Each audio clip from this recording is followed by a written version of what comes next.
so glad you're here.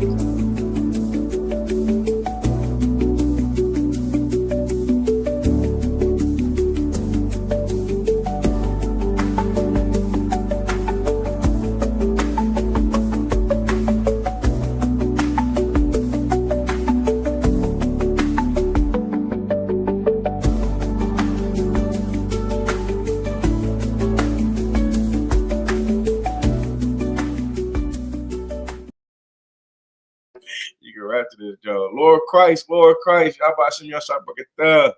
Yahweh Shamar Alatham Bashim Yashai, man, cap the door, clap it up. Thursday scripture breakdown. We in here, man. We in here. I know it's a little late. I apologize. We're having trouble streaming to Facebook. This may be an issue on Facebook's end, and it is possible the stream was ended or deleted on Facebook. We'll keep trying and let you know if it's resolved. Please check back. Okay, that's it. I guess we're going on Instagram. On YouTube though, right? What's this? Let's get it. Yeah, loud and clear. Give me ones, everybody. I got you a lot. The water. Tap it once. All right. Before we get into the topic, I'm gonna open the floor to any questions and off the topic questions. It's a lot going on in the world, of course.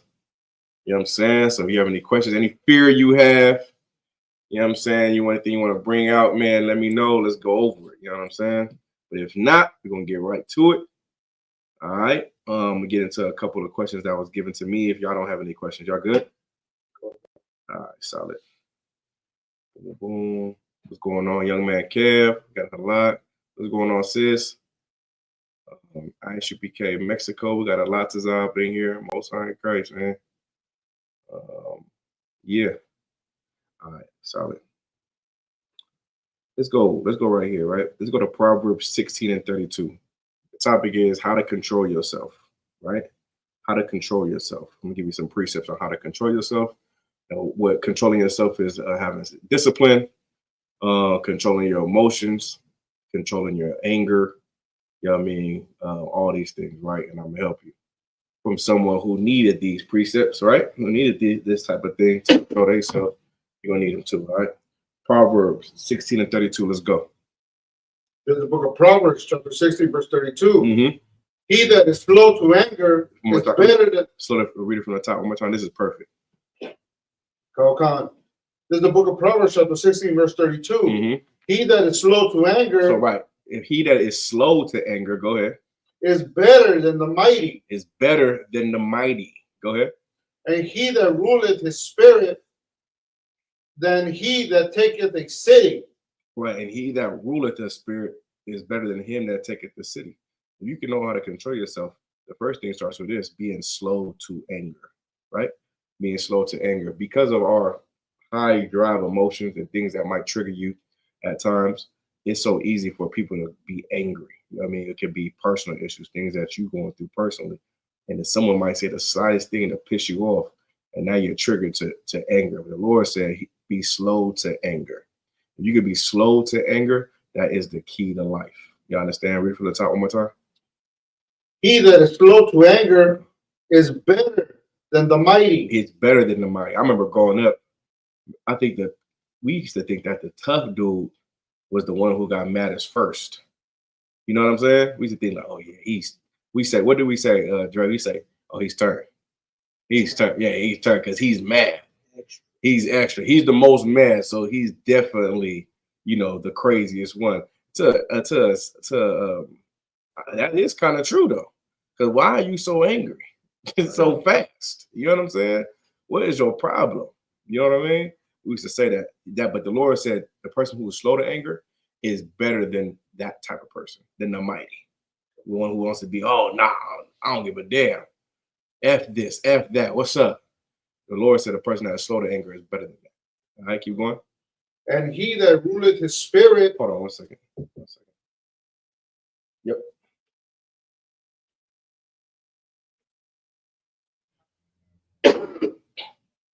I got you. I'm in class right now. I'm gonna call you. All right. Read that last line. And he that ruleth his spirit, than he that taketh a city. Listen, there's a person that can rule their spirit, right? And he's gonna be better than a person that takes a city, that controls the city. Meaning, the person that takes a city is someone who's in charge of the city, a governor, someone that encompasses the makes the rules in the city. Lord said, if you can control your spirit, you're better than him. You understand? Right. There's a person who just doesn't have any discipline at all. But a person who can control their spirit, control their emotions, and keep them in check, he's dangerous. You know what I mean? He's the better one. He's the one the Lord would see fit to do things. You know what I'm saying? It's called having a level head. You know what I mean? You can be aggressive, but your aggression has to be channeled. You know what I mean? It's called channeled aggression. I heard of that before, right? You can have that in your life, right? Let's get some more. Verse 33. No, that's it. Let me get Proverbs 25 and 28.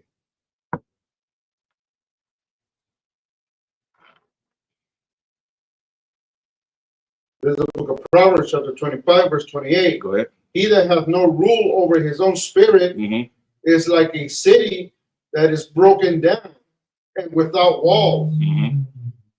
Perfect, right? A person that doesn't have rule over his spirit is like a city with no walls. He has no boundaries. He doesn't have anything that binds him to something of value, or something of something that can what's that word? Basically, something that can control you, right? Nothing controls this person. He's uncontrollable, right? You're bringing people around. I only deal with people that can be controlled. You can't deal with someone who can't be controlled. You get what I'm saying? Like, it's like having, like, if you was in sports, someone would be like, oh, he's uncoachable. You know what I'm saying? He has talent, but he's uncoachable. He doesn't listen to nothing we say. That's a person that can't be around nobody. Those people are in prison. You know what I'm saying? Right. Those people go to prison. All right. Let's get some more. 1 Corinthians 9 and 25.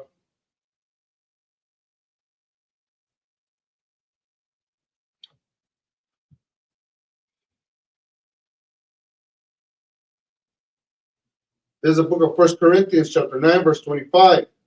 And every man that striveth for the mastery is tempered in all things. Right. If you strive for mastery, you're going to be tempered in all things. Go ahead. Now they do it to obtain a corruptible crown, but we an incorruptible crown. Right. They do it to obtain a corruptible crown, but we do it to obtain an incorruptible crown. What does that mean? We're doing it. We're trying to strive for mastery so we get the kingdom of heaven. Striving for mastery is working on yourself. When you're striving for something, you're working on something, right? And you're working to be what? Perfect. You're working to be perfect in your craft. You get what I'm saying? The brother says, right. If I may, poor impulse control. Perfect. To be impulsive is a terrible thing, or abrasive. You know what I'm saying? These are traits of people that they lack brotherhood in a sense. You know what I mean? They have these type of traits.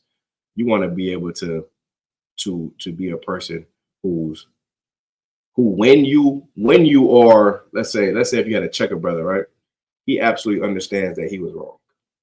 You know what I'm saying? Right. And you check a sister, she absolutely understands that she was wrong because you made her or you made him go to this level. They made you go there with them.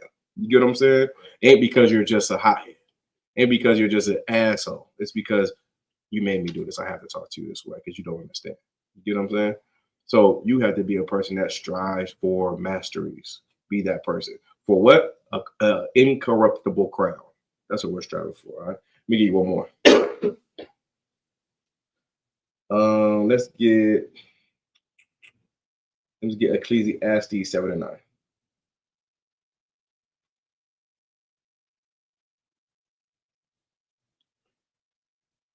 There's the book of Ecclesiastes, chapter 7, verse 9. Be not hasty in thy spirit to be angry, for anger resteth in the bosom of fools. You understand that, right? Don't be hasty to be rested. What is it? Don't be what? Be not hasty in thy spirit to be angry, for anger resteth in the bosom of fools. That's what the Lord don't want you to be, an angry person, right? Don't be hasty to be angry. The Lord said, oppression maketh the wise man mad. You should be angry. You know what I'm saying? But don't be hasty to be angry. Someone looking to be mad all the time. You get what I'm saying? Someone trying to be on that type of time all the time. That makes you a person that no one wants to be around, first of all. Hasty mean? Hasty means like quick, fast. You know what I'm saying? Like something like that. Like you're not thinking, basically. Instead of like you know how you look at things and you go, okay, I see why you did that. This cat just jumps to it. You know what I mean? Haste, right? I say you go from 0 to 100. Exactly. You go to 0 to 100. You know what I'm saying? You want it in. You turn. You turn. You a hothead. I remember coming up. That was the crazy person. Anyone who gets mad the first, like the maddest the first. Oh yeah, he's the one. He's the one. He's crazy for real. You know what I mean? But the Lord said, don't be that way. You know what I'm saying? Right. We got to be people who we know ourselves, right? That's why it's good to take deep dives on who you are. You know what I'm saying? What's your triggers, right? Figure out what your triggers are. You know what I mean? I know my triggers, and I still have trouble with that. You know what I'm saying? But I'm working on myself, right? Y'all got to work on yourselves too, whatever your triggers are. And you got to work on the things that make you super angry, right? Why does it make you angry? Why are you like this? Why does this make you go to a dark place? What's the things that I can change about myself so I can be more spiritual and lead with my spirit than my flesh? You know what I'm saying? A lot of people are very violent people. They feel like being violent is the answer to their problems. When that's not good. That's called assault. You get what I'm saying? You could assault somebody thinking that you're doing something right when you shouldn't do that. You know what I mean? Speaking to someone is how you're supposed to do it. Talking to them, you know what I mean? Going to a council, how we handle things, right? If I offended you, Dre, or if I offended you, Yakuan, and I offended you to a point where you was upset, you would think that I disrespected you. And most of us, because we don't have any discipline, of course, we would handle that a different way. We would handle it whether we fighting or whatever, right? So, or to be disrespectful right back to another. Instead of going to the brother and saying, you offended me, then the brother might hear you. Let's get Matthew 18. Let's Matthew 18 real quick. Right, the brother said unresolved issues. Yes, unresolved issues are something that Israel has a big problem with. You know what I mean? Someone who offended you, now you have built up animosity towards a brother because he offended you 2 months ago. You get what I'm saying? And now you hate him, and he don't know why you hate him because you have these issues built up inside of you that you never spoke about. You get what I'm saying? So it's good. Like sometimes I know I offended brothers before and didn't even know I offended them. You get what I'm saying? I didn't even know I offended them. They had to tell me I offended them. I'm like, oh, damn, my bad. Salaki, I didn't mean to offend you. And that's how you handle it. You just tell them, Salaki, my bad. But now if I felt like, I was like, okay, maybe, all right. Most of the time I can agree with them. But there's once in a while I'm like, oh, yeah, maybe we should go to council. That was a crazy thing. You know what I mean, man? I just want to see who's right or wrong on this point now. Let's get Matthew 18. Okay.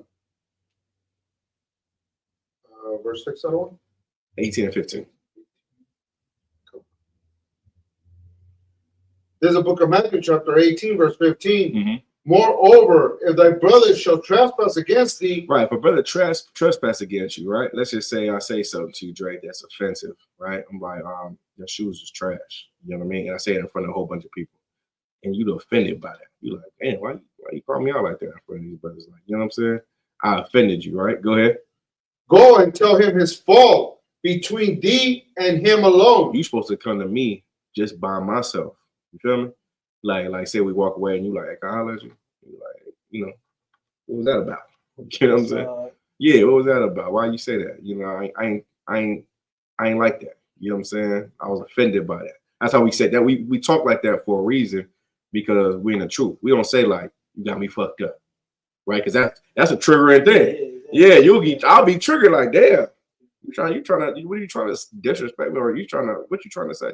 But we say things like, hey, so like man, earlier you offended me when you said my shoes was trash. So now you see how that come off, and you like, damn. And then the brother you like, damn, man, my bad. I was just playing. I shouldn't play like that, man. I apologize. You know what I'm saying? And then you could be like, all right, no problem, no sweat. It's all good. You know what I mean? I just want yeah, now I just want you to I wanted to put you on notice. Yeah. So now the brother he like, damn, man, I didn't even, man, that's terrible. He feel bad that you feel bad that he said that. You feel me? And now you don't have this built up animosity towards them anymore because you actually spoke your piece. You get what I'm saying? So that's the thing we have to learn in here is to speak our piece. Speak your piece. If I offend you, man, just talk to me. I'm a reasonable person. I'm an understandable person. And I know in my brotherhood that I was wrong. You know what I'm saying? If I offended you, I was wrong. Even if it wasn't no sin or anything like that, I was still wrong because you was upset. You get what I'm saying? Keep going. If he shall hear thee, thou hast gained thy brother. Right. And if I hear you, then we gain each other. You know what I mean? It's love after that, right? Go ahead.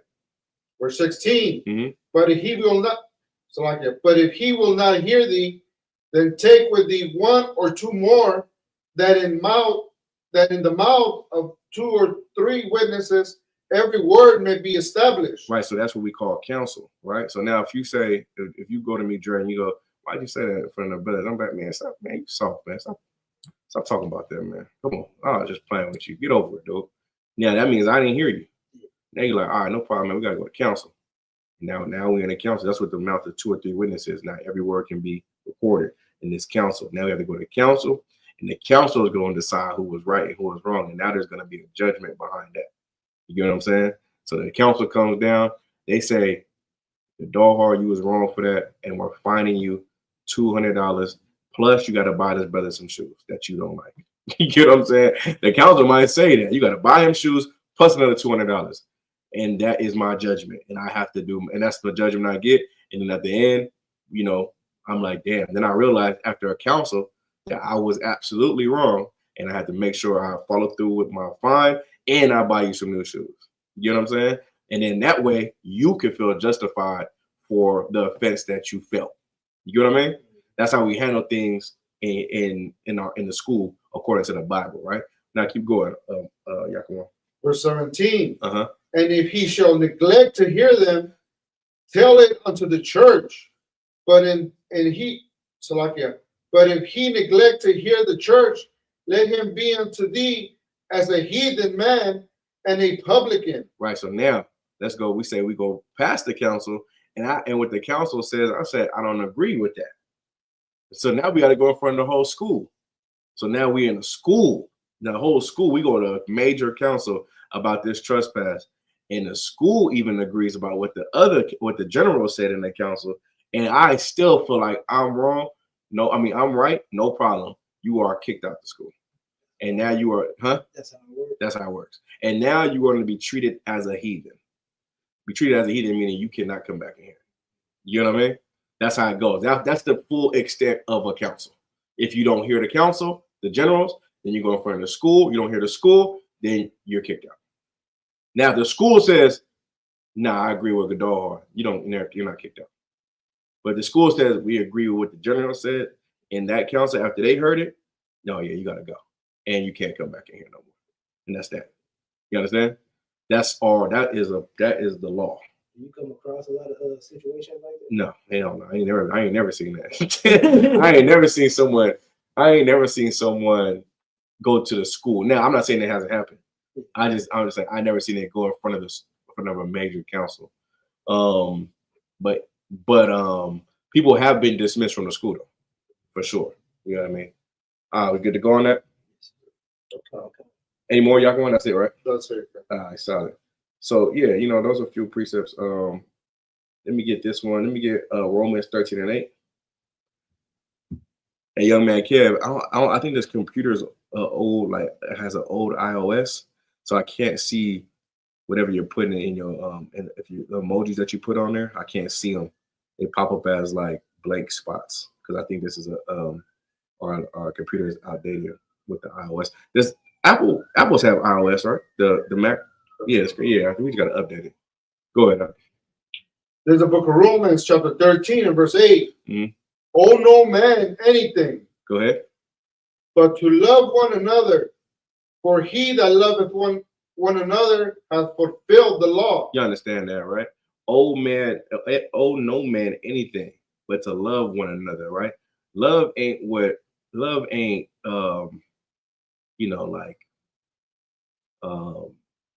how you say that? Constantly, I don't know how to explain it. It ain't soft, right? Loving is not a word that is used in a soft way. It's used as an action, right? If I show you that I love you, is because I'm doing what the Lord wants me to do with my brother. You know what I mean? Okay. Like, what is love according to the Bible? What is the love? Go ahead. Go ahead. To follow the commandments. Yeah, to keep his commandments, right? So to obey one another is how we show our love. The actions that I show for you is how I love you. You know what I mean? The scriptures say that a friend is born in adversity. You know what I mean? Not in the time. Like imagine you. This is a simple example, right? Imagine you a brother who got a lot of money. How many friends you gonna have when you have a lot of money? Yeah, you're gonna have all the friends you want. You feel what I'm saying? Well, how many friends you gonna have when you have no money? Yeah, exactly. So like that's what it says when the Bible says a friend is known in adversity. You get what I'm saying? When you getting it on, when life is good, everybody smiling in your face. You get what I'm saying? When you down bad, where them people that are smiling in your face at? You know what I mean? Those are a friend. Love ain't. You don't love someone based on what they can do for you. You feel me? That's not how you love. You love someone based on what you can do for what you do for them and how they serve God. That's how you love somebody. You understand? Okay. So you want to do it. That's how you want to love somebody. So read again from the top. Oh man, what? Owe no man anything, but to love one another. For he that loveth another hath fulfilled the law. Right. If you love one another, you have fulfilled the law. Keep going. Verse 9. For this, thou shalt not commit adultery, thou shalt not kill, thou shalt not steal, thou shalt not bear false witness, thou shalt not covet. And if there be any other commandment, it is briefly comprehended in these sayings, namely, thou shalt love thy neighbor as thyself. Right. So the Lord said, don't commit adultery. What is adultery? Sleeping with another man's woman. We can't do that in here. What's the other one he said? Thou shalt not kill. You shouldn't kill your brother, man. Like, imagine if we just took those two away and those two things didn't exist. If you didn't sleep with someone's wife and you didn't kill nobody. You get what I mean? A lot of people are in prison because they think they're gang banging blocks or streets, right? Or colors or whatever, right? That's not true. Them brothers killed somebody over a woman. You feel what I mean? Right. It was over a woman. like imagine, right? Am I right or wrong, right? Now you thinking, oh yeah, he from over there, it's up. It was over a woman. You feel me? That's playing both sides. Playing both sides. Listen, I'll tell you what it is. Two men having sex with the same woman, right? She choose up on who she want to be with more. She choose this person, the other person get jealous. She talking to him and she talking to him, right? Now she choose up and she picked this person, right? He goes, yeah, he always bothering me. She tells him this. He always bothering me, calling me, you know what I mean, popping up. He's like, oh yeah? Where you stay at? Oh, this one, he stay over here. You get what I'm saying? Oh, he stay over there? Oh yeah, I know where that's at. He goes there, kills him. His homies are mad that his homie got killed because he's from over there. They think it's because he's from over there. It's because he went to go knock him down because he used to sleep with his woman. And she playing both. Like that's what it really come down to. Came from woman. Come on, man, from the beginning of time. So that's what it be coming down to. It ain't over drugs. It ain't over money. It ain't over streets. It's over a woman. Right? Keep going up, Yakuwan. Thou shalt not steal. Thou shalt not steal. You can't steal from your brothers, man. Mind you can't steal, period. But don't steal from your family. You feel me? Go ahead. Thou shalt not bear false witness. Right. Don't lie on nobody. Right? Don't lie on nobody. Go ahead. Thou shalt not covet. Don't covet. I'm not to covet means to be jealous or something, right? Said you got a nice whip. Let's keep it where we was at. You got a female. She bad, right? I go to you like, hey, good. That's a good job over there. You know what I'm saying? That's how a brother should do it. Hey, you got a beautiful wife, brother. And that's it. Some brothers you can't even say that to. They like, what do you mean? You know? But there is a brother that goes, damn, I wish I had a wife like that. I gotta get her. How can I get her? You know, I'm gonna go tell. Yeah, I'm gonna be jealous over this brother. You get what I'm saying? I'm gonna go see, like, why you like him? That's cats like that. What you like him for? What you see in him? What he got that I don't got. Go ahead. No, no sweat. Covet is jealousy, pretty much. Yeah, covet is to want something that ain't yours.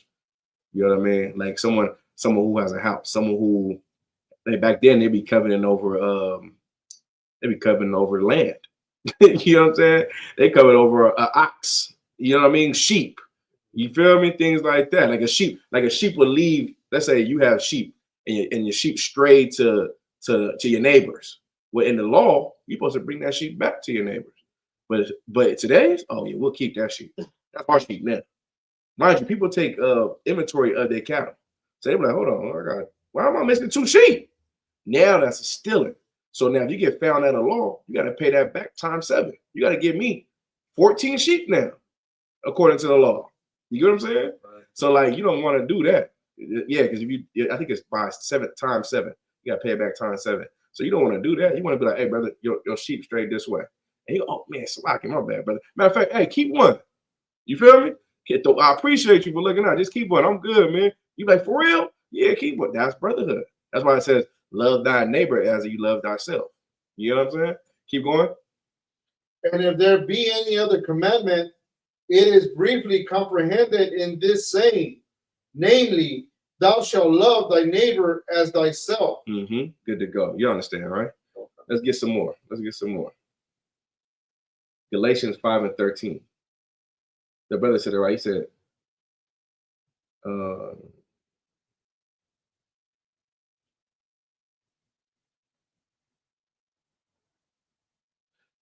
brother said it right. He said, the best way to do is ask for a sister. You know what I do? I don't say nothing. I just tell the brother, hey, that's a beautiful sister. I'll leave it alone. Like, just like that. I don't say nothing because I didn't been on both sides. I told her brother, I remember I told her brother one time, I said, man, you got a beautiful rib, man. And he looked at me like I wanted, I was gonna take her. I was like, damn, it's a lot. but I can't be mad at the brother. Some brothers are just a little more territorial. You know what I'm saying? They a little more territorial than that. I'm not though. Someone told me that. I appreciate you. You know what I mean? Good looking out. You know what I'm saying? But I stopped doing all that together. I said, I don't want to offend nobody. Good night. Go ahead. There's the book of Galatians, chapter 5, verse 13. For brethren, ye have been called unto liberty.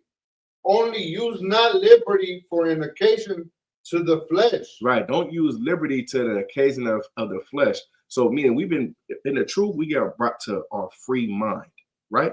We was able to open up our mind in the truth and realize what the world really is.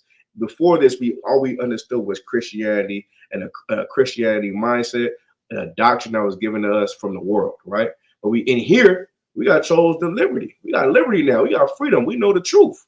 We know what God wants and all that, but we cannot use freedom for an occasion of the flesh. Now, what's that mean, Yaquan?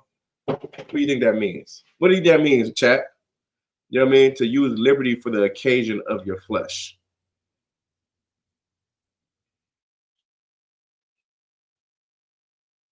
Go ahead. And not to benefit you, like let's say you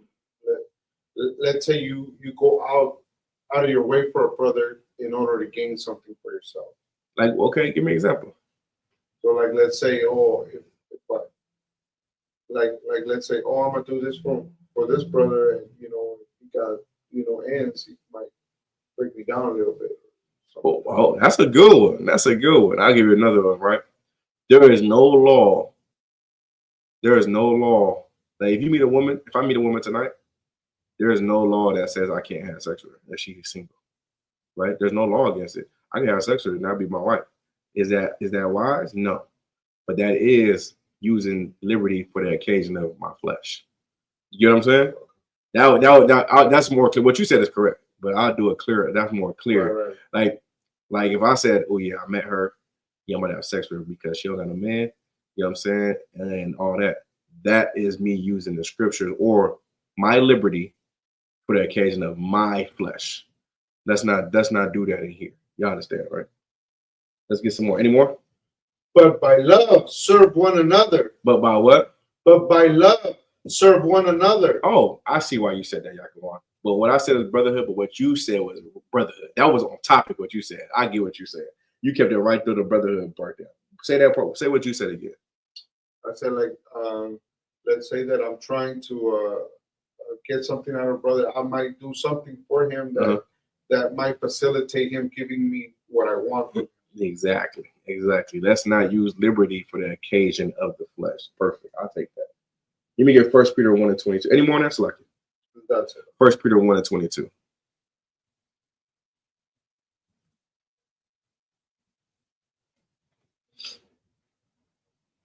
There's the book of 1 Peter, chapter 1, verse 22. Yep. Seeing ye have purified your souls in obeying the truth through the Spirit unto the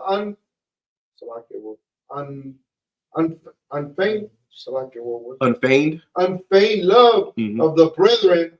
See that ye love one another with a pure heart fervently. Right. One more time from the top. Seeing ye have purified your soul in obeying the truth through the Spirit unto unfeigned love of the brethren, see that ye love one another with a pure heart fervently. Right, that's how you want to do it. You didn't turn your love to the what is it? The pure what? The pure. Yeah, one more time from the top. It's like slow it down. Is there commas or anything in the periods or not? Okay. All right, go ahead, read it. Seeing ye have purified your soul in obeying the truth through the Spirit unto unfeigned love. Right. See how you have purified your soul, right? Purified your soul through what? Unfeigned love. To unfeigned love. Go ahead. Of the brethren. Of the what? Of the brethren. Of the brethren. Go ahead. See that ye love one another with a pure heart fervently. See that you love one another with a pure heart fervently. Go ahead.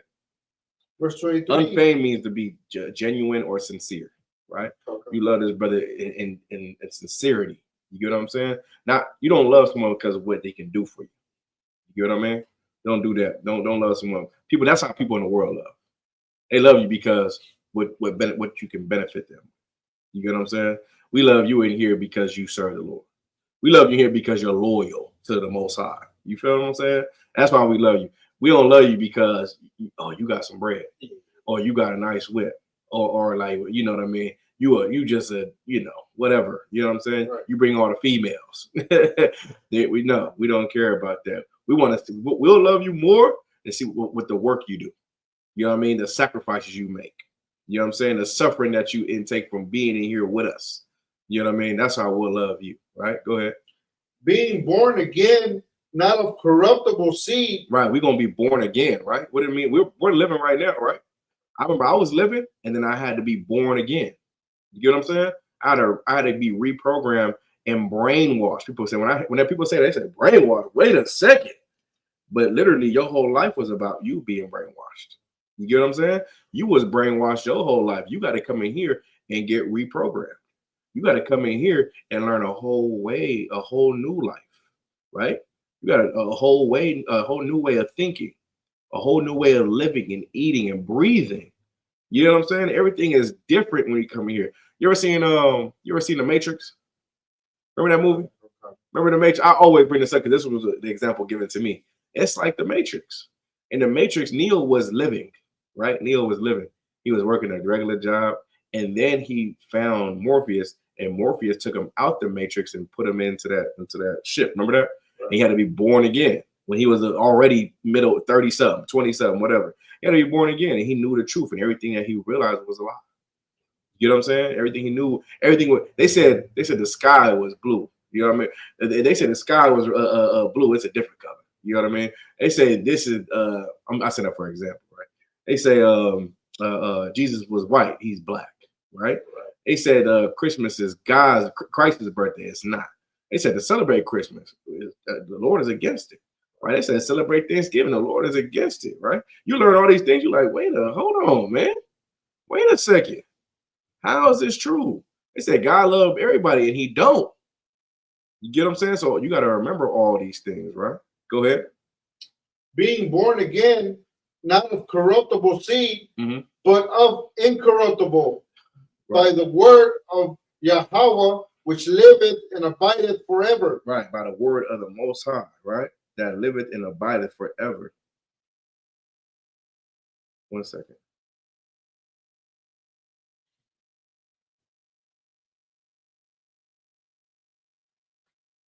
All right, let's get some more. Perfect, right? Perfect.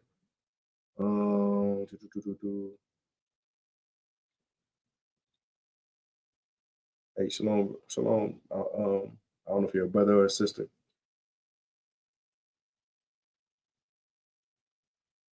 Perfect. Let's get John 15 and 13.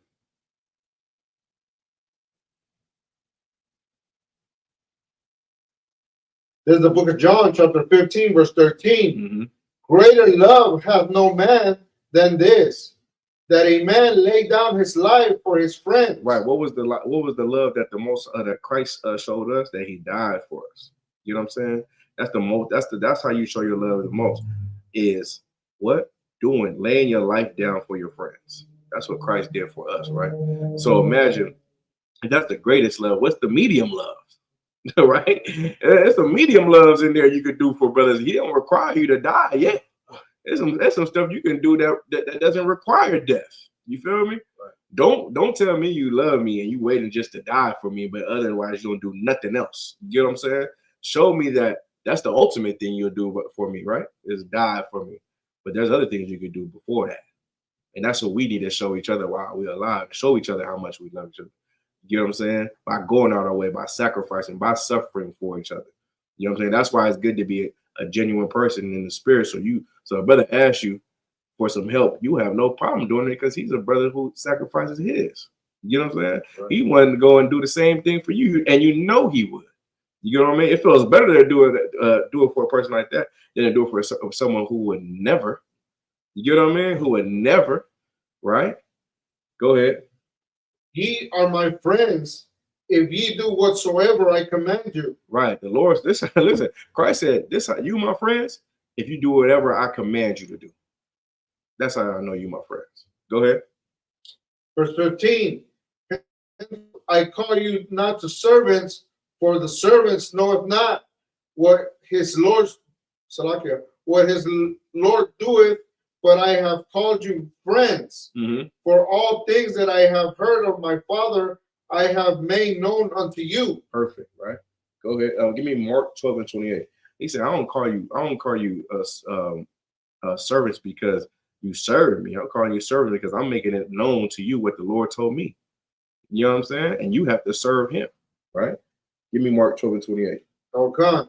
There's the book of Mark, chapter 12, verse 28. Mm-hmm.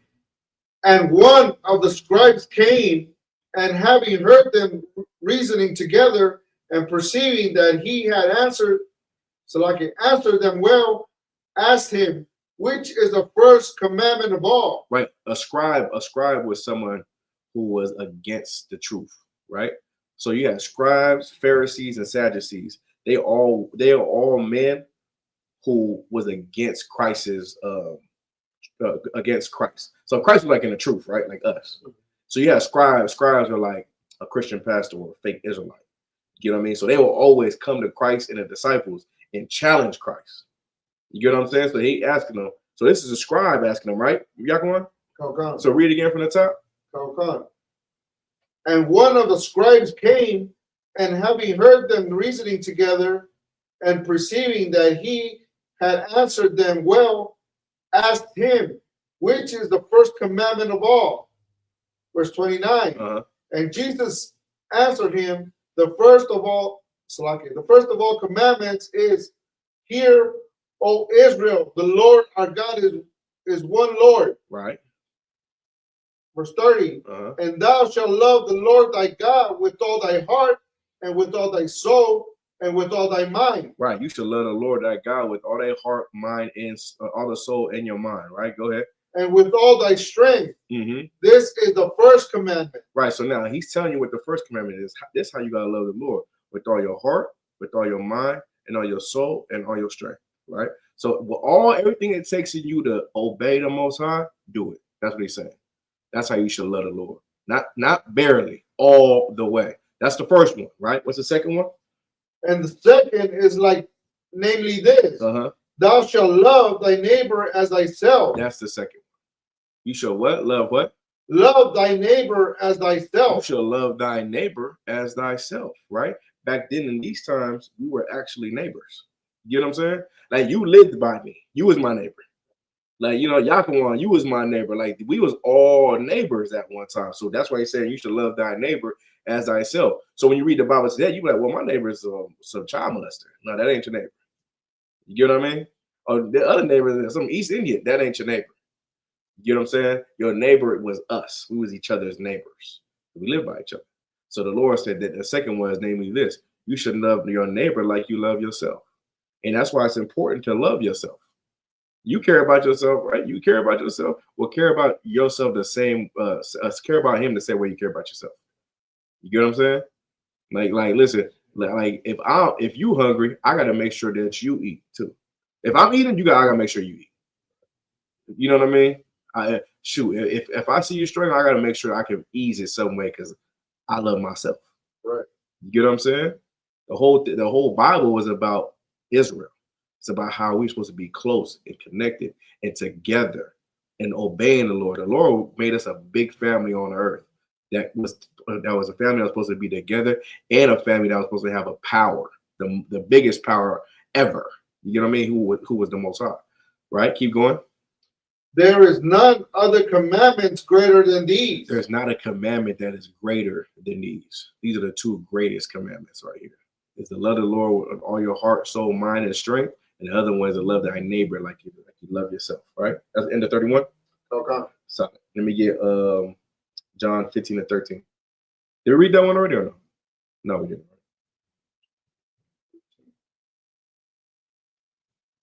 Okay. We did? Yeah.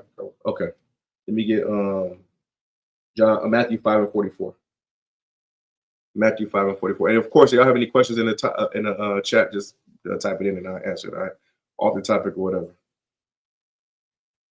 To get these likes up, man. I see y'all here 13 up in y'all, man.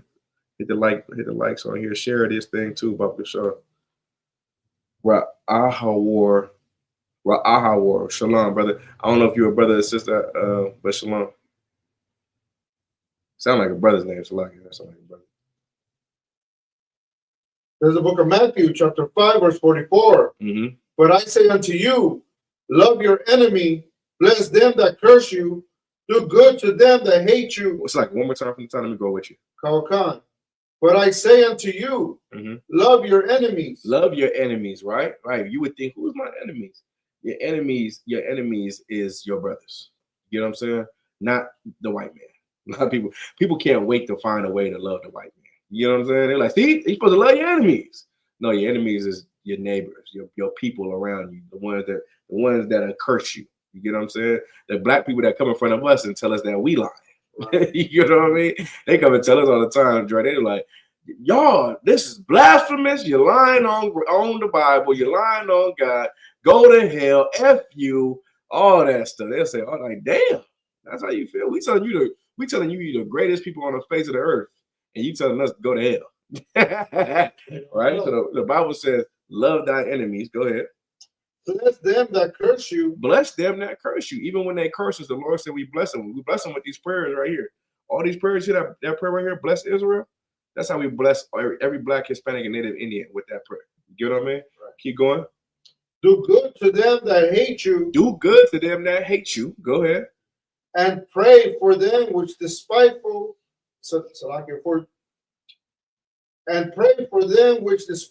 use you. Right. Pray for them who despitefully use you. Go ahead.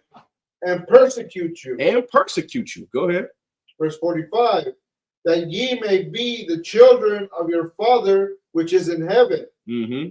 For he maketh his sun to rise on the evil and on the good. Right. That's it, man. You know why we do those things? Because one day they're gonna come in here. And they're gonna realize after all those things that they said about you, they be like, y'all was right. Y'all was right.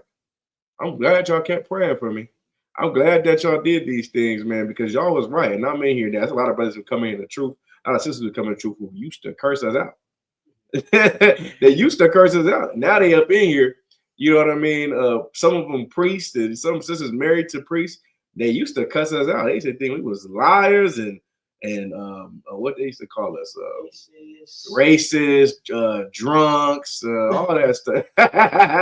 They just want to sleep with all the women, like, you know what I mean? They say all these things about us, right? But now they ain't here. I mean, give me Matthew 10:16.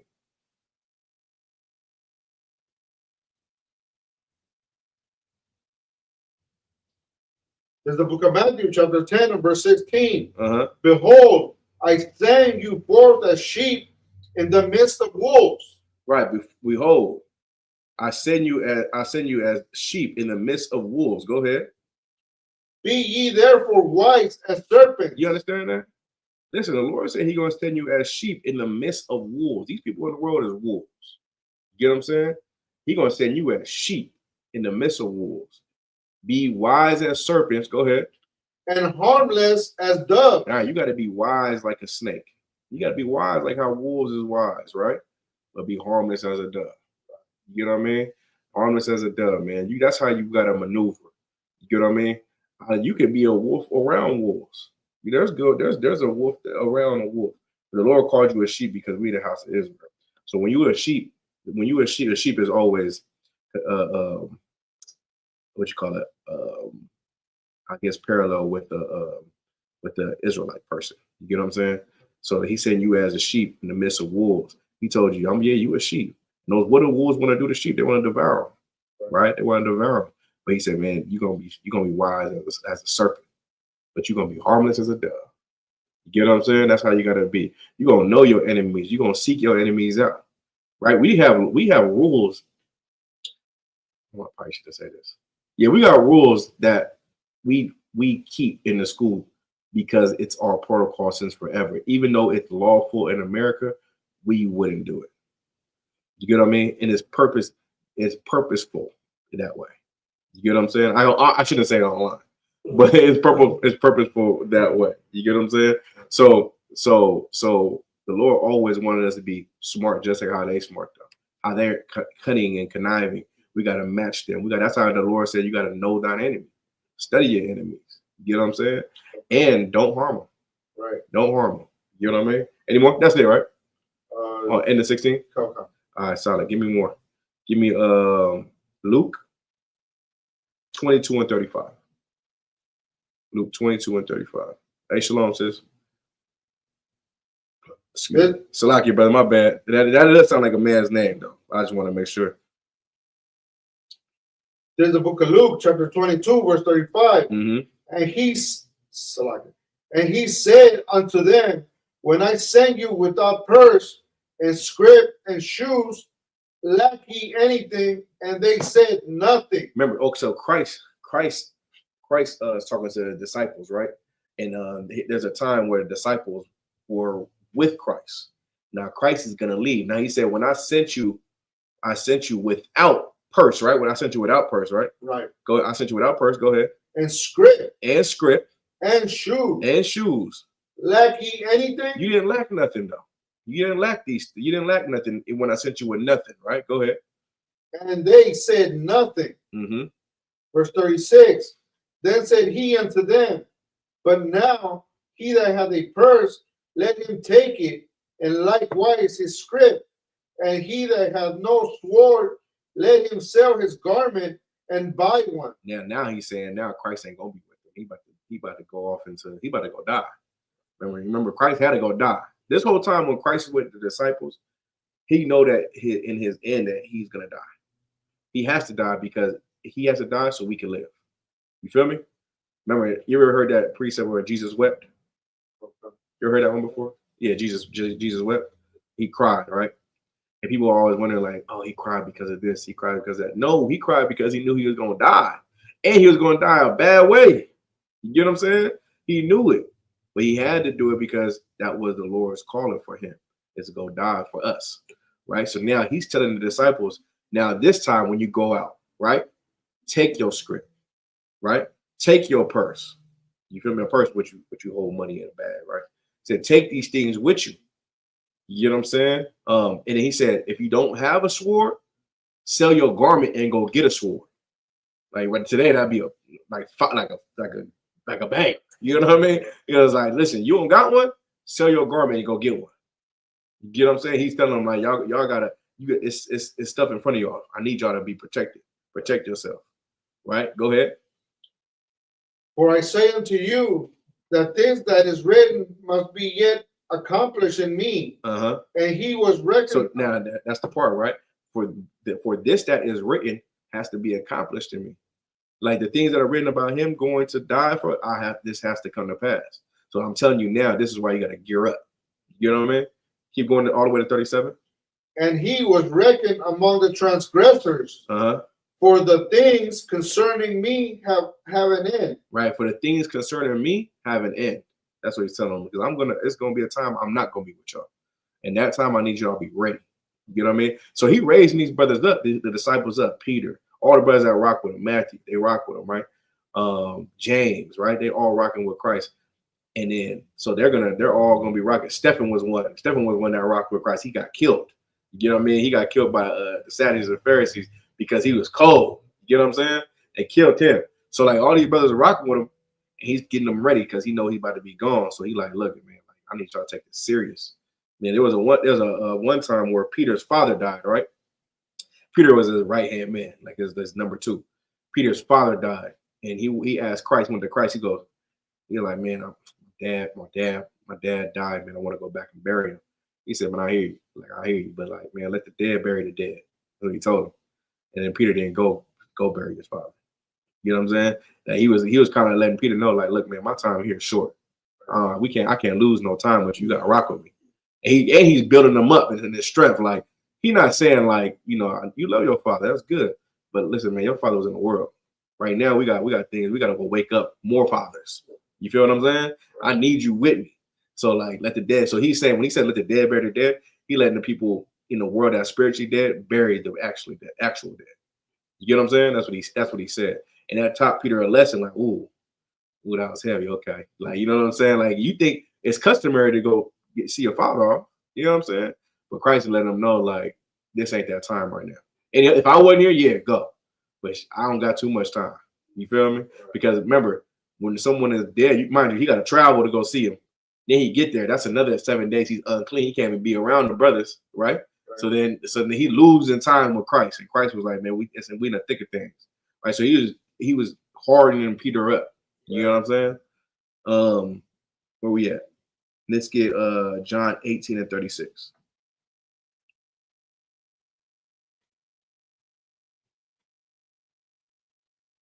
John 18 and 36. There's the book of John, chapter 18, verse 36. Go ahead. Jesus answered, Jesus answered, my kingdom is not of this world. Right. If my kingdom were of this world, then would my servants fight. Go ahead. But I should not be delivered to the Jews. But now is my kingdom not from hence. Mm-hmm. Verse 37.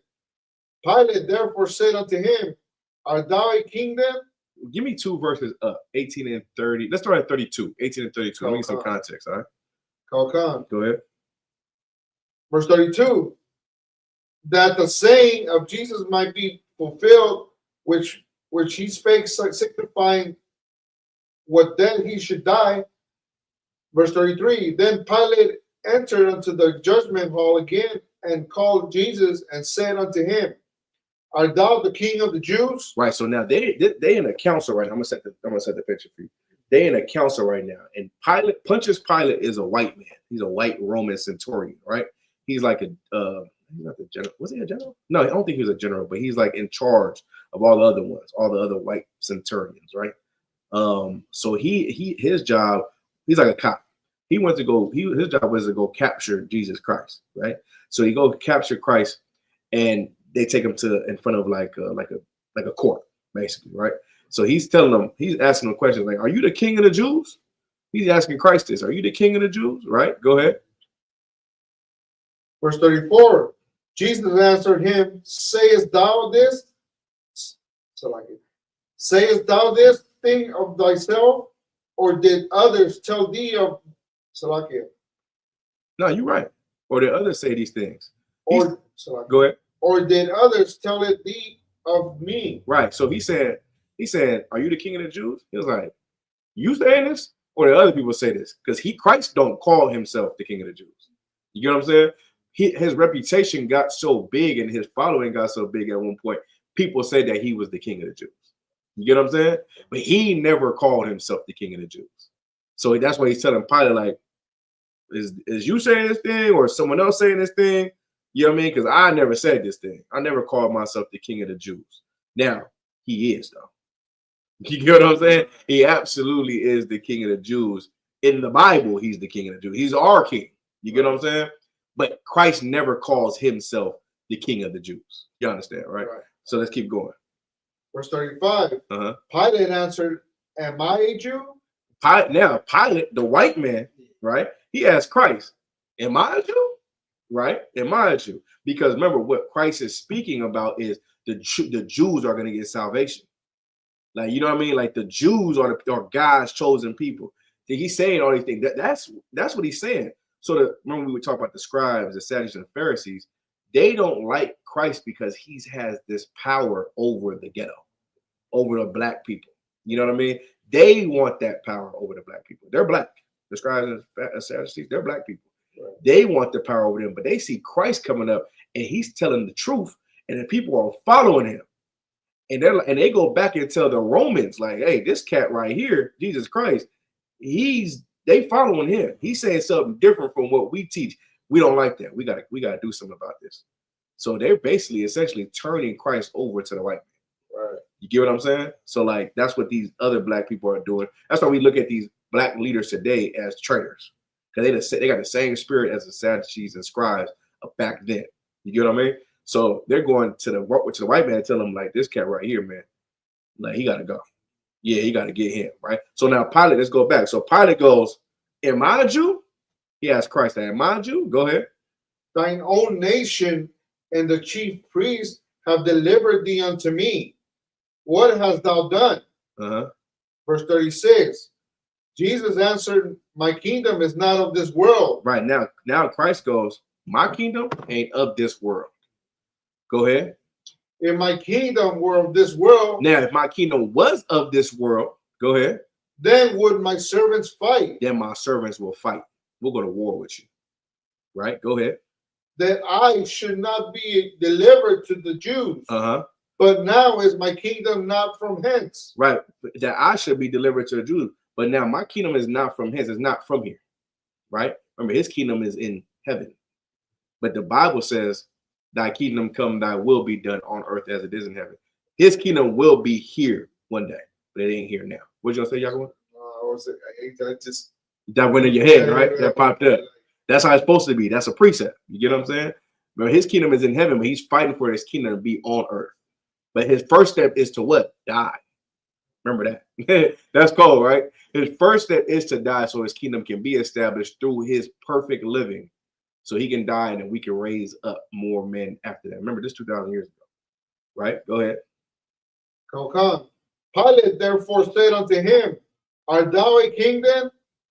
Jesus answered, thou sayest that I am a king. Right. He said, are you a king? He said, listen, I ain't say that. You saying I'm a king. You get what I'm saying? That's what you said, right? Go ahead. To this end I was born. No sweat. Go ahead.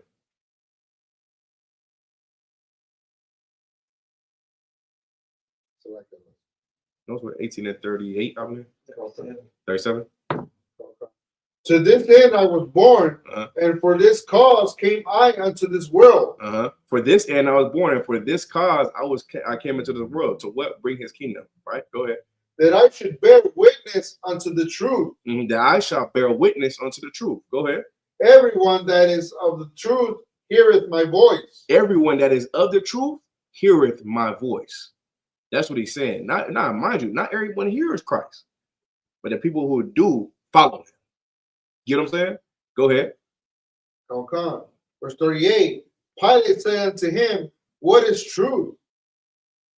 And when he had said this, he went out again unto the Jews and said unto them, I find in him no fault at all. You feel me? So him saying all those things and saying his words so perfectly, he's battling Pilate. Battling meaning with his words. And then the Pilate, the white man, goes to the Jews, the Sadducees and Pharisees, and says, there's no crime that this brother committed. You get what I'm saying? This cat didn't commit a crime. There's no fault in him, right? Even the white man is saying it. He wants to put this cat to death. He's like, he said, okay, we got to get him. So he goes and puts him in an interrogation room or a court and asks him these questions. And Christ answered the question so perfect that he said, I don't see no fault with it. He ain't do nothing wrong, right? We'll keep going. Verse 39, but ye have a custom that I should release unto you one at the Passover. Will ye therefore that I release unto you the King of the Jews? Mm-hmm. Then cried they all again, saying, not this man, but Barabbas. Now Barabbas was a robber. Oh, stop. That's going to something else. Yeah. Let's go to John 18:10. John 18:10. Let's go.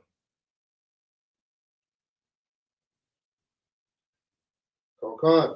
This is the book of John, chapter 18, verse 10. Then Simon Peter, having a sword, drew it and smote the high priest's servants. That's what I wanted, right? So mind you, okay, go a couple verses up. Go a couple verses up. Let's go to 5. Yeah. Okay. They answered him, Jesus of Nazareth. Jesus said unto them, I am he, and Judas also, which betrayed him, stood with them. Right. So now this is the story of how Judas betrayed Christ, right? This is all stuck into the Brotherhood priest. I'm gonna break it down for you. So Judas betrayed Christ, and they come in to get Christ the Romans, right? It's the same cop. This is before Pilate gets there, so we went a little more earlier, right? Go ahead. Verse 6. As soon then as he had said unto them, I am he, they went backward and fell to the ground. Mm-hmm. Verse 7. Then asked he them again, whom seek ye? And they said, Jesus of Nazareth. Verse 8. Jesus answered, I have told you that I am he. If therefore ye seek me, let these go their way. Verse 9. That the saying might be fulfilled, which he spake, of them which thou gavest to me, have I lost none. Mm-hmm. Verse 10. Then Simon Peter, having a sword, drew it. Right. So now Peter drew his sword on the cops coming after him, the Roman centurions, right? He drew his sword. Now, Peter like a hothead. You know what I'm saying? He's a hothead, right? So he drew his sword because the cops is about to come arrest Christ. Remember, Christ didn't do nothing. They figure that he's a person of interest because he has all this influence. This is like he's not like Malcolm X, but in a form, it's like that type. You know what I mean? A revolutionary cat, but way more thorough. You know what I'm saying? Not a Muslim, basically. But the government is on him because his influence is too strong, right? Keep going. And smote the high priest's servant and cut off his right ear. So he drew his sword on the cop and swung his sword and cut his ear off. So now there's two things about that, right? He did that thinking he was protecting Christ, and he is cold with that sword. You think about how accurate you got to be to swing a sword and cut somebody's ear off. You know what I'm saying? like if you swing that sword, you're not gonna be that. You got to be trained in that. You get what I'm saying? So he pulled a sword and really wow, chop his ear off. You get what I'm saying? So imagine the cat God damn, my ear, I'm bleeding. Right? Keep going. The servant's name was Malchus. Verse 11. Then Jesus said unto Peter, put thy sword unto thy sheath. Man, he told Peter, when Christ go tell Peter, man, put that up, man. Put your sword up, man. What's wrong with you? Keep going. The cup which my Father hath given me, shall I not drink it? Right. So now Christ is talking about the Most High. The cup that the Lord had given me, shall I not drink it? Meaning, shouldn't I go through this? I have to go through this. He's trying to tell Peter, this is the Lord's will. You get what I'm saying? That's just like a what's that word? A metaphor, right? Should I not drink this cup? Should I not go through these things that the Lord said I was going to go through? Right? Keep going. Verse 12. Then the band and the captains and the officers of the Jews took Jesus and bound him. Verse 13. They took Jesus and they arrested him. They was leaving, right? Go ahead. And led him away to Annas first, for he was father-in-law to Caiaphas. Go ahead. Caiaphas was one of them hardcore lawyers in the law. Go ahead. Which was the high priest that same year. Verse 14. Now Caiaphas was he which gave counsel to the Jews that it was expedient that one man should die for the people. That's good to go right there, right? So remember, also what wasn't said right there, but in a different count, Christ took that brother's ear, that cat's ear, and he healed him. He put his ear back on it. You know what I'm saying? That's a miracle, right? He takes the ear and he heals him, makes him whole. You know what I'm saying? I gotta find that precept real quick.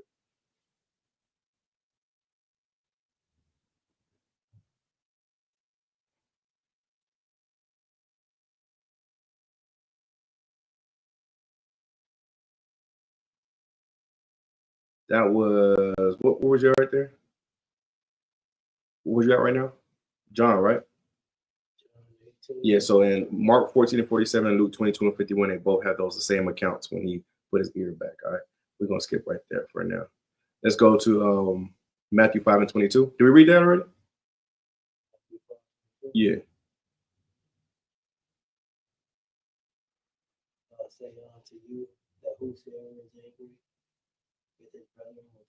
Yeah. Go ahead. You can read that for me, Dre. You read it out loud for me. I don't know how to say it. Just say Matthew 5. Just Matthew 5 and 22. Matthew 5, verse 22. Yeah, go ahead. But I say unto you that whosoever. No, go ahead. But I say unto you that whosoever is angry with his brother without a cause shall be in danger of the judgment. There you go. So you can't be angry with your brother without a cause. Right? We call that hating today. Right? You know what I mean? You can't hate on your brother. If you're gonna be angry with your brother, there gotta be a reason why you're angry with him. You know what I mean? Or else you'll be in danger of the judgment. You get what I'm saying? You'll be in danger of that type of judgment. There's a judgment that the Lord will give you. You know what I'm saying? Either through a counsel or through him. You rather have it through a counsel. You understand? Give me 1 John 3 and 14. 1 John 3 and 14 through 18. There's the book of John. There's the book of John, chapter 3, verse 14.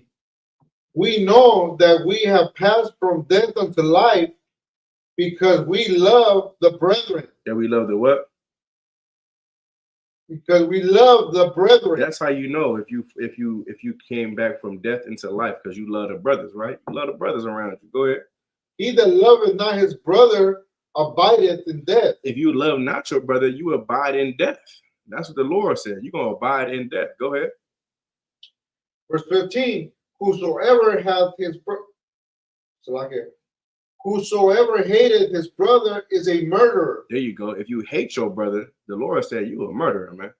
You'll kill him. You feel me? If you hate your brother, man, you'll kill him. Go ahead. And ye know that no murderer hath eternal life abiding in him. There you go. And no murderer have eternal life abiding in him. Is that 18 or 17? That was 15. Oh, sorry, my bad. Go ahead. Verse 16. Hereby perceive we that the love of God, because he laid down his life for us. Now we got to perceive the love of God because he laid down his life for us, right? Go ahead. And we ought to lay down our life for the brethren. And we got to do the same thing for the brothers. That's all over the Bible, as we read it multiple times today, right? Go ahead. But whoso hath this world's good, and seeth his brother have need, and shutteth up his bowels of compassion from him, how dwell the love of God in him? Right. So now if you see your brother, you got goods, and you see your brother going down bad, and you shut down your bowels, I mean, you don't open up your goods for him. You know what I'm saying? How do it the love of God dwell in him? It don't. You feel me? That's what he's saying. The love of God don't dwell in this brother right here.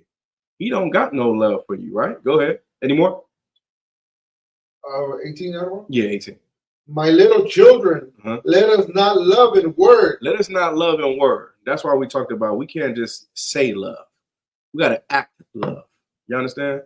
Love is an action word. It's a verb, right? A verb is an action. We have to show our love by the acts that we do, right? Go ahead. Let us not love in word. Go ahead. Neither in tongue. Neither in tongue. That's not love in word or in tongue. Go ahead. But in deed and in truth. But in deed. Show me your love by the deed you do. You understand? Show me your love by the truth. Show me the love by your deed and your truth. That's how you show love. Then love, we can't just say, I love you. That's what Christians do. Right? I pray for you, brother. I'm gonna pray for you. Don't worry about it. Yeah, listen, I'm gonna pray. Hey, you know, that's the prayer right there. That's the prayer. I'm gonna pray for you. That's it. That's it. You know what I mean? But in here, we'll answer your prayers. You understand that? You understand that, y'all going? You know that, y'all going, right? Well, in here, we'll answer your prayers. What's your prayer? We'll do it. Yeah, let's get it done. You need food, brother? No, we don't say, oh, I'll pray for you. We'll get you food. You get what I'm saying? Okay. We just go get you a whole bunch of food. You know what I mean? In hopes that you see that, yeah, this is the truth. Oh, what you need, brother? You need lawyers. Yeah, we'll get you a lawyer. Because we got to make sure you get your kids back and all that. Don't worry about it. You'll find the love in your heart to do that for somebody one day. Right? You know what I'm saying?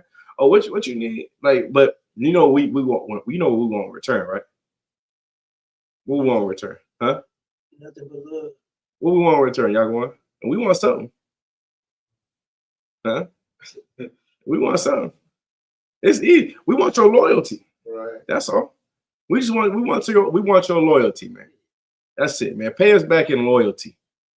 Pay us back in love, right? And when we not love, but word, right? In deed and in truth. That's how you pay us back, man. Don't worry about no money. Don't worry about that. You got the money one day, Lord allow you to help somebody else. But if you pay us back with loyalty, you understand, right? Yeah, that's the prayer right there, brother.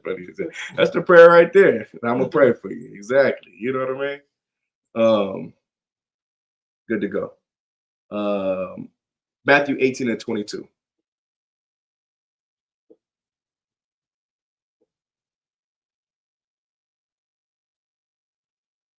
This is the book of Matthew, chapter 18, verse 22. Go ahead. Jesus said unto him, I say not unto thee until 7 times, but until 70 and 7 times. Oh, go 2 verses up. Let's get some context. How often should my brother offend me and I forgive him, right? Let's start there. Huh? That's 18 and that might be 20 or 18 and 18. Try 18 and 18. This is the book of Matthew, chapter 18, verse 18. Verily I say unto you, whatsoever ye shall bind on earth shall be bound in heaven. Go ahead. And whatsoever ye shall loose in earth shall be loosed in heaven. Go ahead. Verse 19. Again I say unto you. Let me break that down for you. Like you bind something on earth, it's going to be bound in heaven. Whatever you say on earth is going to be written down in heaven. Like, everything is recorded. You know what I'm saying? You bind something right here, it'll be bound in heaven. You bind something on earth and we bind in heaven. So just meaning this, like everything is parallel, right? Meaning if it's done here, it's recorded there. You get what I'm saying? Let's just think like that. It's done here, it's recorded there. That's it, right? Keep going. Verse 19. Again I say unto you that if 2 of you shall agree in earth as touching anything that they shall ask, it shall be done for them of my Father which is in heaven. Go ahead. Verse 20. For there are 2 or 3 are for where 2 or 3? For where 2 or 3 are gathered together in my name, there am I in the midst of them. You understand that? So how much people are in here? 3 people, right? So the Lord said, when there's 2 or 3 gathered in my name, the Lord is with you. with us right now. He got angels in here right now. You can't see in the fourth dimension. That sounds crazy, right? They up in here. And guess where else they at? On the roof around a block. You get what I'm saying? That's how this works in here. So the Lord said, when you gather in 2 or 3, best believe He with you. You understand? Keep going. Verse 21. Then Peter came to him and said, Lord, how oft shall my brother sin against me and I forgive him? Right. How often should my brother sin against me and I forgive him? Right. This is a heavy thing right here, because now the Lord is about to explain something that we in today's society can't understand. We're so used to cutting people off for wronging us, you know what I'm saying, and leaving it alone, that we don't even build long-lasting bonds anymore. You get what I'm saying? Okay. And so the brother Peter about to ask him, he said, how often should my brother sin against me? Right? Keep going. Or did it say sin against me or offend me? Okay, sin against me. How often should my brother sin against me and I forgive him? Go ahead. Till 7 times. Verse 22. So 7 times? So if you do it 7 times, go ahead.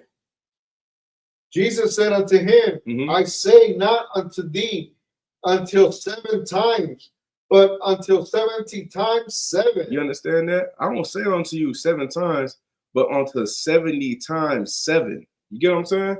Meaning, if you did the math on that, that's 490 times. And even then, it's not about the number. It's the infinite amount of times. Right. You know what I mean? He said not 7 times 7, but 70 times 7. Meaning you always going to forgive your brother, because your brother asked you for forgiveness. You got to give it to him. Right. You understand, right? You got to give it to him. You know what I mean? If he say, Salaki, brother, my bad on that. You gotta accept his forgiveness. Y'all understand, right? Okay. Remember, you got to accept his forgiveness because so the Lord can accept yours. Right. That's how you want to look at it. If you were a cold-hearted person, you can't get over something. You got to remember this: the Lord, you asking the Lord for forgiveness so you can change and be better and be a new person, right? The Lord will do that for you as long as you can forgive the person that hurt you. You know what I'm saying? As long as you forgive those people that hurt you, that you are so cold-hearted against. You know what I mean? You hate your father, you hate your mother, you hate your brother, whatever. Well, you better forgive them if you want to be forgiven. You understand, right? Go ahead, Yaquan. Like, let's say you're finding it hard to forgive a brother. Is that a demon that's on you, or is it just? Did he ask you for forgiveness? Like, let's say he said Salakia, but you're having a hard time accepting it. Like, is that a demon? Okay, it can be. You get what I'm saying? But the demon is probably because there was no justice behind the Salakia. You know what I mean? There was nothing done in this thing. Like when I say ask for forgiveness, sometimes that has to go through a council. Okay. You get what I'm saying? So like, if a brother said Salakia, and you like, Slacky, nah, I can't even. We gotta go to council because this ain't sitting right with me. You know what I mean? It could be that. You feel me? Or like if it's in the world, right? You have to be like really bring out your issues. Go ahead. Yeah. So the thing that I wasn't understanding, that it shouldn't. If you don't accept that Salakia, then it has to go to council no matter what. Yeah, because you're not accepting the Salakia, and you want to be right too. Right. You don't want to be a cat that goes, nah, I just ain't gonna deal with this brother the same way. Like, nah, man, you want to go to a council, like, you know, or talk to the brother. Okay. You know what I'm saying? And really like drive it home. Then you'll realize that this brother don't like that you drive it home, and you'll go to a council. You get what I'm saying? Or at least it's off your chest. You know what I'm saying? There's two things. Because brother, I don't know if it's a brother in the truth, but a brother in the world, they're not gonna go to a council. You know what I mean? But a brother in the truth, he gonna have to go to the council. You know what I'm saying? Right. No sweat. No sweat. Keep going. Any more on that? Like it. Verse 23, other one. Therefore is the kingdom of heaven likened unto a certain king. So like it. Oh, that's it, right? Okay. That's the end of what? 22. Perfect. That was what was that? It was Jesus said that Matthew 18 and 22. Okay. Read that. Read 22. Jesus said unto him, I say unto thee, until seven times, but until 70 times 7. Oh, that's it then, right? Yeah. Okay, solid. Give me 1 John 4:20. We're gonna go over a couple of priests and we'll call it, all right? This is the book of John, chapter 4, verse 20. If a man say, I love God and hated his brother, he is a liar. Right. If a man say he loved God and hated his brother, he's a liar. Right? Keep going. For he that loveth not his brother whom he hath seen, how can he love God whom he had not seen? Y'all understand that, right? We ain't seen God, but you say you love the Most High, right? But you hate the brother that you do see. The Lord don't see how that can go together. Right. You get what I mean? You can't hate your brother and love the Most High. That's how that works, right? Keep going. Give me 21. Was that just 21? We're 21 now. Keep going. And this commandment have we from him, that he who loveth God love his brother also. That's it. Y'all understand, right? He that loveth God, love his brother also. Y'all understand? You got to love both. You got to love your brother in order to love the Most High. Because if you hate your brother, the Lord says there's no way you can love him. You understand, right? John 7:38.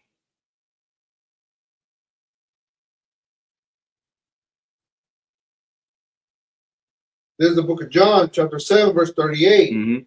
He that believeth on me, as the scripture have said. One more time, this is important. He that what? He that believeth on me, as the scriptures have said. No, as your pastor said. As the scriptures have said. As your grandma said. As the scriptures have said. No, your opinion. As the scriptures have said. All right, go ahead. Out of his belly shall flow rivers of living water. So we got to believe on him as what says, as the Bible says. You understand? That's very important because a lot of people think they can believe God for what they think God is. You know what I mean? You can't think what God is. In the Bible, it says exactly what he is and exactly what to do. So when you don't follow the Bible, you don't believe. Right. You get what I'm saying? That's why the Bible, that's why this is in red, right? Okay. Right. This is Christ speaking. So Christ is saying, he that believeth on me, as the scriptures say, out of his belly shall flow living water. Like, you know, we got to believe in God as the Bible says. That's the most important thing you can bring out. You know what I'm saying? Let's go. Lord Christ, what's going on, Lord? Lord Christ. It's like, yeah. We read John 15:13, right? That's on there again. I got that on like 3 times. Okay. Solid, good to go. Let me get Mark 12:29. Did we read that? We didn't read Mark 12:29, did we? And then let me get James 5:16.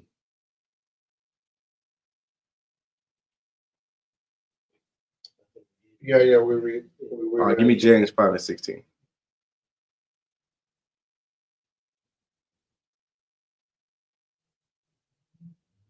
This is the book of James, chapter 5, verse 16. Confess your faults one to another. Right. The Lord said, confess your faults one to another. Go ahead. And pray one for another. And pray one for another. Go ahead. That ye may be healed. The effectual, fervent prayer of righteous men availeth much. That you might be healed. One more time. So I can.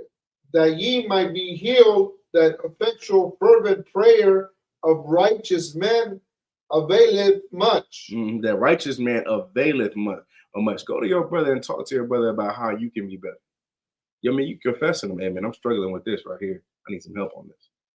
You know what I mean? Confess those things. And the brother want to tell you, all right, this is what you got to do. You know what I mean? You got to get into this. That's what counsel is for. That's what you talking to the brother about. Pull him like, I'm struggling with this part right here, how I handle this situation. You know what I'm saying? Now, if you hold it in, how the hell are we supposed to help? You know what I'm saying? Right. How you supposed to help somebody and they can't speak on what their issue is? You got to come on there and tell them about your issues so we can get to it. You know what I mean? We got to go to work on those demons. You know what I'm saying? Right. Got to go to work on those things unless those things fester. You know what I mean? They get bigger inside of you. Right. You know what I mean? They get so big that you start to feel anger and hate. You know what I mean? That's so normal for us to do. We're so used to cooping up how we feel and what we think and thinking we can deal with it on our own when you need brothers to help you. You know what I'm saying? Right. You need brothers to help you with those things. All right. Let me get this precept real quick. 1 second.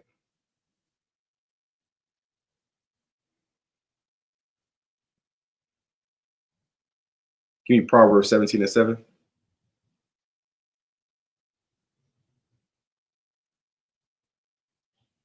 There's the book of Proverbs, chapter 17 and verse 7. Mm-hmm. Excellent speech becometh not a fool, much less do lying lips a prince. Wait, this is Proverbs 17:7? 17, sorry. 17 and 17. Okay. A friend loveth all times. There's a friend that loveth all times. Go ahead.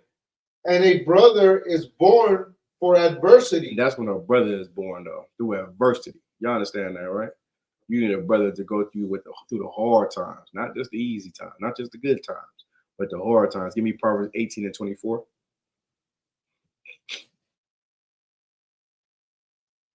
Okay. Mm-hmm. There's the book of Proverbs, chapter 18, verse 24. Go ahead. A man that hath friends must show himself friendly. You got to be a friendly, but you got to be a good brother, right? You know what I mean? Go ahead. And there is a friend that sticketh closer than a brother. There's a friend that you got that sticketh closer to you than like a brother. You understand that, right? More than a brother, excuse me. You get what I mean? You got brothers. Some of y'all got physical brothers, right? You got some physical brothers. Then you got a friend that's like closer to you than your brother. Right. You get what I'm saying? That's what the Bible is talking about. You get what I mean? Brother, those brothers gonna be your brothers more than your own brothers sometimes. You get what I'm saying? Brothers are good to have, but there's someone who's sticking closer to them than that, right? Ecclesiastes 4:9 through 12, and we're gonna end it with that. No questions online, right? We good? I'm gonna get this last precept and we're gonna roll out, all right? Ecclesiastes 4:9 through 12. Come on. This is the book of Ecclesiastes, chapter 4, verse 9. Mm-hmm. Two are better than one. Right. Two are better than one. Go ahead. Because they have a good reward for their labor. Mm-hmm. For if they fall, the one will lift up his fellow. If one falls, then the other one will lift up his brother, man. Lift up his fellow. Go ahead. But woe to him that is alone when he falleth. Yeah, but woe to him that is alone when he falleth. You understand? It's going to be woe, damn, death and destruction to him. Why? Because he's by himself. You know what I'm saying? He has no brother.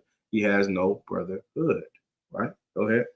For he hath not another to help him up. Right, because he don't got nobody to help him. Go ahead.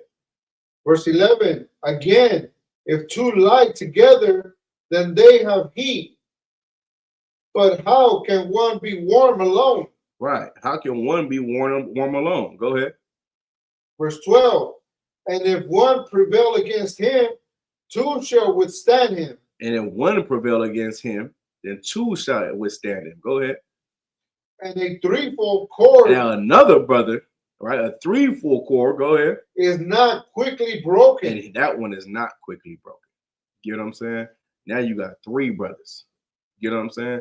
Like brotherhood is everything when it comes to that. You understand, right? You can be by yourself. There's a lot of Israelites that like being by themselves. They just want to go, teach to nobody. You get what I mean? They don't got no brotherhood. You get what I'm saying? And they'll fall for the wayside. When you got a brother, you got two brothers that can come and warm each other up. You know what I'm saying? You heat me up, I heat you up. How do we do that? Through the scriptures. You know what I mean? By I got someone to talk to. Man, I can't talk to myself. I'm talking to myself. I'm talking to the wind. You get what I'm saying? Right? Let's get this last one. One more. Proverbs 16 and 28.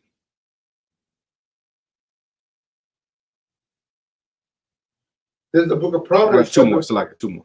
Go ahead. There's the book of Proverbs, chapter 16, verse 28. 16 and 28. Let's go. A froward man showeth strife. A froward man. Froward means this, right? Let me get the definition of froward. It's not a good thing.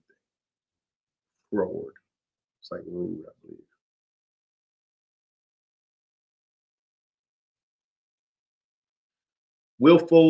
Froward means willful and disobedient, right? A froward man showeth strife, right? A froward man showeth strife. Go ahead. And a whisperer separated chief friends. And a whisperer separated chief friend. There's a cat that come around you and be like, so and so. You know what I mean? He the one that separate friends. Let me tell you something. You ever heard that it's not a term, but that saying, believe half of what you believe nothing you hear and half of what you see? Literally live that life. You know what I'm saying? Don't. This is one thing that might happen. A brother might come to you and say, "This brother said, this brother said this about you." You're like, "Damn, for real?" You start to believe that came and told you, right? Don't believe it. Don't believe it. Why? Is it true or not? First of all, let's say if it's true or not. Is it true? No, it's not true. If the brother did say it, he didn't say it to you. Right. There's some reason he couldn't say it to you. Why he couldn't say it to you? Why? What? Huh? That's the answer. It's not true. You get what I'm saying? It's not true. It's not true, right? Like, what do I mean by that? Because he didn't say it. You get what I'm saying? Believe nothing you hear and half of what you see. That's the real thing in life. You know what I mean? A brother will come to you directly about how you feel. Or you'll go to him directly about how you think he feels about you. You know what I'm saying? But don't believe when someone like that, because they can sow strife. That's a gossiper. That's what women do in the world. You know what I'm saying? Don't be that type of person who's a gossiper. You know what I'm saying? That says evil things about brothers or sisters. Don't do that. All right? Let's get this last. Any more? Slack it. Verse 29. 29? No, that's good. Give me Proverbs 13 and 20. And we go. There's the book of Proverbs, chapter 13, verse 20. Mm-hmm. He that walketh with wise men shall be wise. You walk with wise men, you're going to be wise. That's how that works, right? Go ahead. But a companion of fools shall be destroyed. Right, but a companion of fools shall be destroyed, right? What they said, birds of a feather flock together. Okay. You get what I'm saying? You're going to want to be wise, be with wise men. You want to be a fool, then you're going to be, you want to be a companion of fools, and you're going to be destroyed. Right. That's how that goes. You get what I'm saying? They say that all the time. You want to get in shape, hang out with in shape people. You know, be in the gym, right? And you want to be rich, hang out with rich people. That's what they say. That makes sense. You get what I'm saying? So just make sure you do that, all right? With that, I'm gonna end the class. The water for tuning in. We back next Thursday with the scripture breakdown. The water for everybody. Got 18 people in here watching most in Christ. All right, shalom. Yahweh Shem Yahshua. With that, man of Israel, I Michael. Gracious salute to this teacher, man Shabbat. I Michael. Barak. Yahweh Shem Yahshua. Yajimata. Dismiss. All right, shalom, Akim, shalom, Akwathium.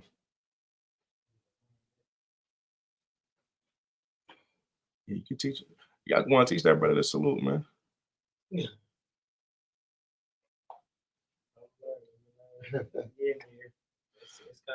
I'm gonna text it to you. This push end stream ain't working. Okay, shalom means peace, right, everyone? Yeah, peace. Peace. Yahweh's Lord's name.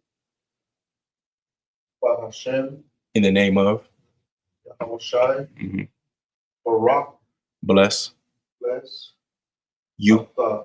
Wait. Well, Atha is singular and Atham is plural when a bunch of brothers together. So you would say Atham when you're saluting another brother. So Atha, if